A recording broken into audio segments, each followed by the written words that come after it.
Visual. Black screen fades into a burning city, ashes falling like snow. Narrator, calm, low voice.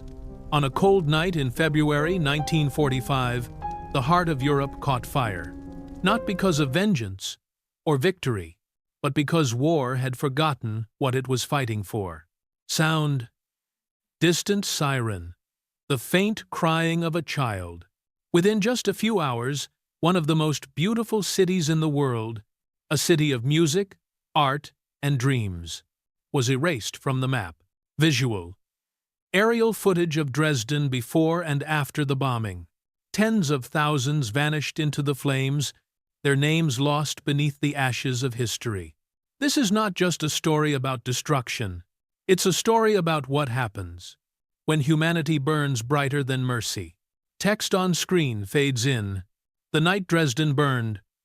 1945. Narrator. Soft, reflective tone. February 13th, 1945. In the heart of Saxony, the city of Dresden still believed it was safe. For 6 long years, the war had devoured Europe. But somehow, this place, this Florence on the Elbe, had remained untouched. Shops still opened at dawn. The trams still hummed along cobblestone streets. And in small kitchens, the smell of bread still filled the air. Visual. A young girl, Lieselotte, carries a small basket through the snow. Her mother worked at the hospital nearby. She was only 10 years old, but old enough to understand that food was scarce, and laughter even more so. Tonight, she carried a small loaf of bread wrapped in paper, a simple gift for her mother after a long shift. To her, it was an ordinary night. To history, it was the last night Dresden would ever know peace. Sound. A piano melody plays from a nearby radio, faint, nostalgic. Across the city, hundreds of refugees slept in the attics and basements, believing that Dresden's beauty made it invisible to bombs. Even the sky seemed calm, as if holding its breath. Narrator. No one could imagine that, in just a few hours, the air itself would turn against them. Asterisk. Visual. High above the clouds, a formation of RAF bombers cutting through the night. Their engines hum like thunder held in chains. Narrator low, steady tone. 244 Lancasters.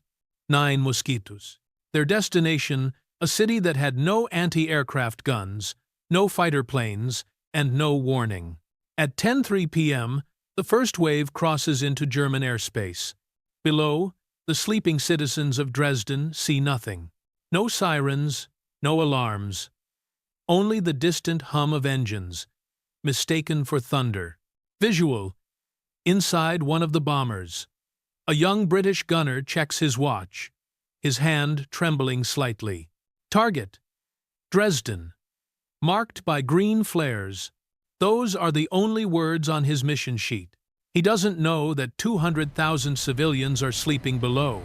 He only knows he's been told this will end the war faster. Sound. The dull click of bomb bay doors opening.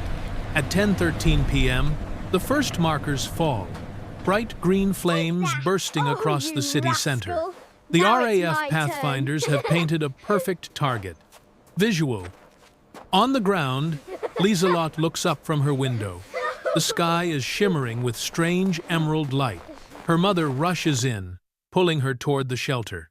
But the light is mesmerizing. A celestial show that no one understands is a death sentence. Narrator. Quietly. The first bombs fall at 10:15. Not explosives, but incendiaries. Small canisters of magnesium and phosphorus designed to start fires, not explosions. Within minutes, hundreds of buildings ignite. Visual. The city from above flames bloom like orange flowers across the streets. Dresden's night becomes day. 1,000 fires begin to merge into one. The air grows hotter, the oxygen thinner, and the wind begins to move on its own. Narrator. Ominous. The firestorm has awakened. Narrator. somber, steady. At first, it looks almost unreal. 1,000 points of fire blooming like candles on a sea of rooftops. But within minutes, those candles become storms. Oxygen is devoured faster than lungs can breathe. Flames twist into pillars, hundreds of feet high, feeding on every wooden beam, every curtain, every scrap of paper that once held a poem or prayer. Visual. Inside a cellar, Lieselotte and her mother clutch each other. The air vibrates with distant thunder. The bombs are not falling one by one. They fall in waves, each cluster igniting the next, until the entire city center becomes a living furnace. Sound. The roar grows, the pitch deepens, a monstrous wind fills the night. Temperatures rise above 500 degrees Fahrenheit. Streets melt. Glass liquefies. People trying to flee find the air too hot to breathe. Their clothes catch fire before the flames even touch them. Narrator, low, haunting. The storm creates its own weather. Superheated air rushes upward, dragging colder air in from the edges, creating hurricane-force winds that feed the inferno. In seconds, the fire begins to move, not just burning, but chasing. Visual. Refugees running along the Elbe River, the firestorm roaring behind them like a tidal wave of flame. One survivor later recalls, "It sounded like the sky was breathing. Every time we gasped for air, the fire pulled it away." Visual.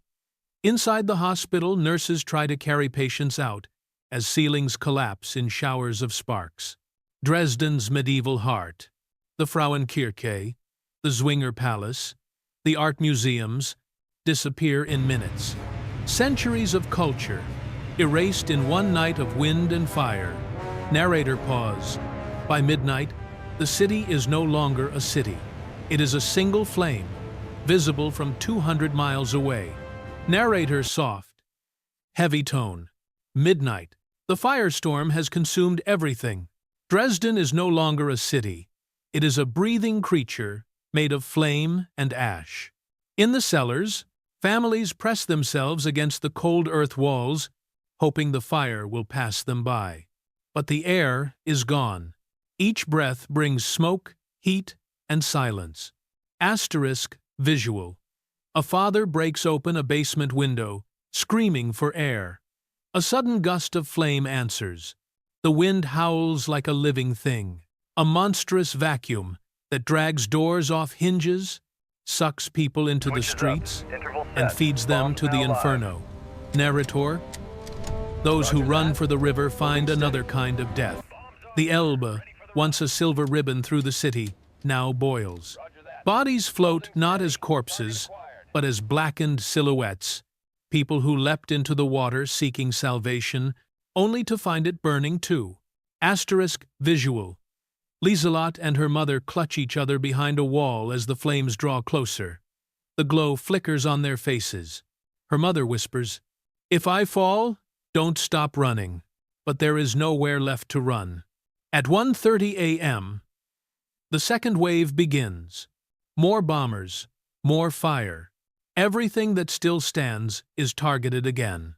Hospitals, churches, train stations, all marked by green flares. All erased in minutes. Sound. Distant cries blend with the roar of the storm, then fade, leaving only wind. By 2 a.m., the storm begins to eat itself. The air is so hot, it rises faster than new oxygen can replace it. Flames collapse inward, and the night turns from red to black. Narrator, somber pause. When dawn comes, there will be no birds, no bells, no voices. Only smoke rising from the bones of a vanished city. Narrator, quiet, reflective.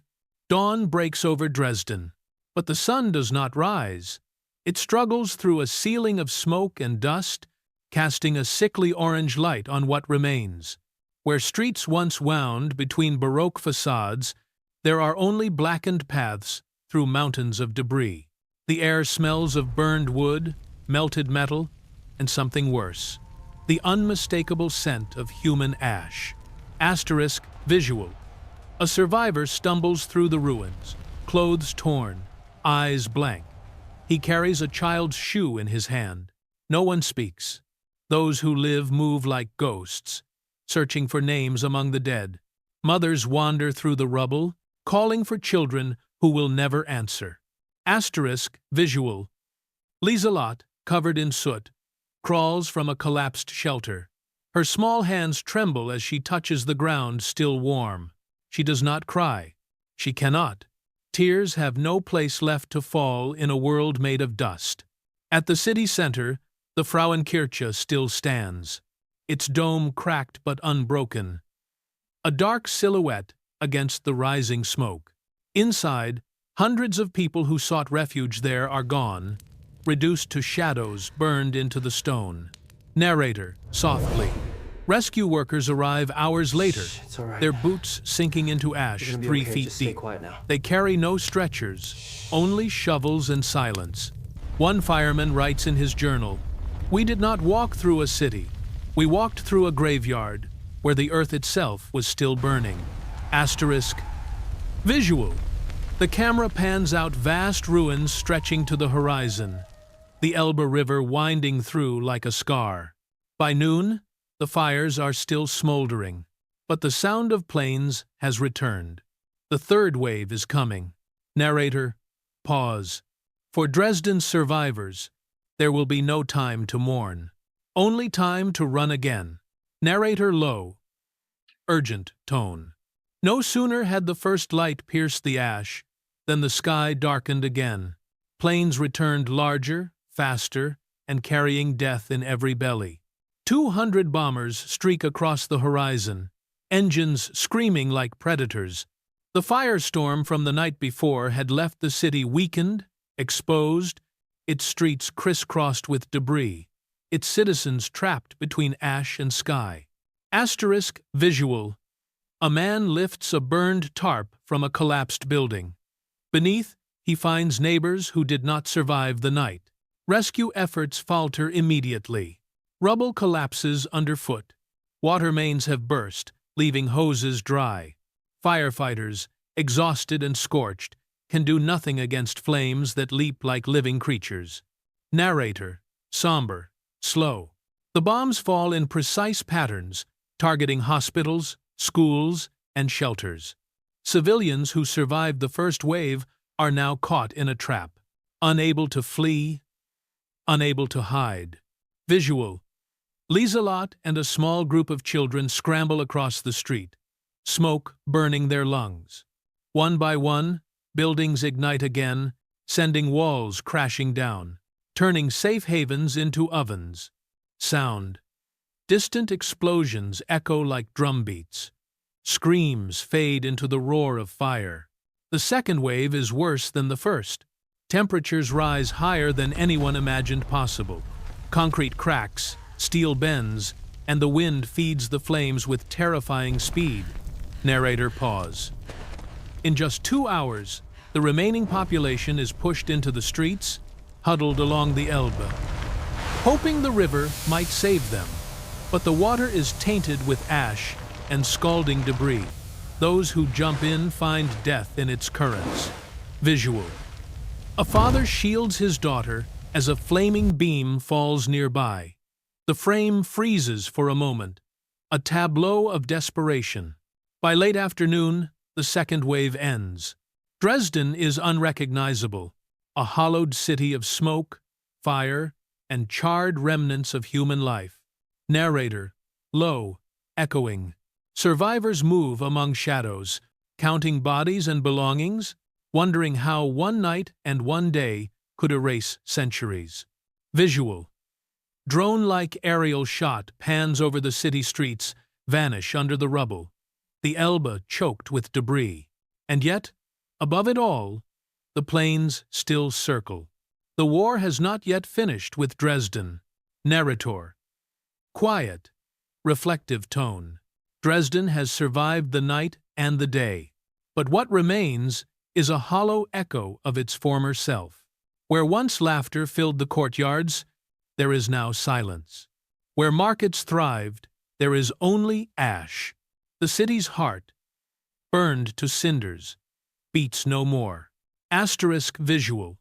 Survivors picking through rubble, searching for loved ones, possessions, anything recognizable. Lieselotte wanders the ruins, her small hands blackened with soot. She calls for her mother, but only echoes answer. Families are torn apart. Friends vanish into the smoke. Every corner holds a reminder that what was safe yesterday is gone forever. Narrator, softly, with weight. Bodies lie in the streets, stacked like forgotten furniture. Some huddled together, clinging to each other until the fire claimed them. Shadows burned into concrete mark where life once existed.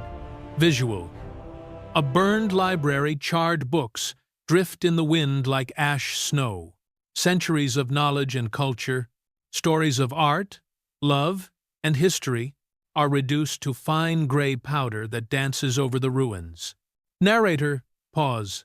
Those who survived carry the weight of the dead, haunted by sights, sounds, and smells that will never fade. The city's architecture is gone, but so too is its innocence. Visual. A wide aerial shot of Dresden, the river choked with debris, the cityscape barely recognizable. The aftermath is more than destruction. It is the erasure of memory, the shattering of human confidence. Every surviving citizen must navigate a world unmade, a place where streets are rivers of ash, and hope is buried under ruins. Narrator. Softly, almost whisper, and yet, life persists. Even amid this devastation, humans reach out, help each other, search, mourn, and rebuild. Visual. Lieselotte lifts a charred photograph from the rubble, her hand trembling. Dresden teaches a lesson.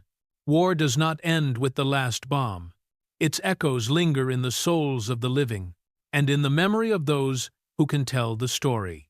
Narrator, soft, reflective tone.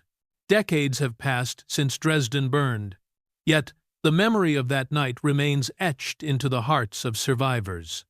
Lieselotte, now an elderly woman, walks the streets she once knew, tracing her fingers over the scars in the stone, the faint outlines where homes and schools once stood. Visual. Close-up of charred photographs, letters, and fragments of personal belongings. Names forgotten by history are now whispered in remembrance. Every story recovered, every testimony shared, keeps alive the people who perished in the flames. Narrator, pause, solemn. War does not end with strategy or victory. It ends only when we remember the human cost. When we honor the faces, voices, and dreams that were consumed, yet never truly vanish from memory. Visual. Modern Dresden rebuilt streets, memorials, and children playing where ruins once lay. The city stands again, but the lessons of February 1945 remain. Civilians are not collateral. Each life is a universe. Each loss, a reminder that history carries responsibility. Narrator. Hopeful, quiet. Survivors like Lieselotte have become living bridges between past and present, their stories a warning for generations yet to come. Visual. A memorial wall engraved with thousands of names. Sunlight glints on the letters. We must remember not only the date, not only the numbers, but the faces behind them. Narrator. Closin. For history is not only about what was destroyed, it is about what survives in memory and what we choose to honor in our humanity. Text on screen fades in. Remember the forgotten. Remember the human cost.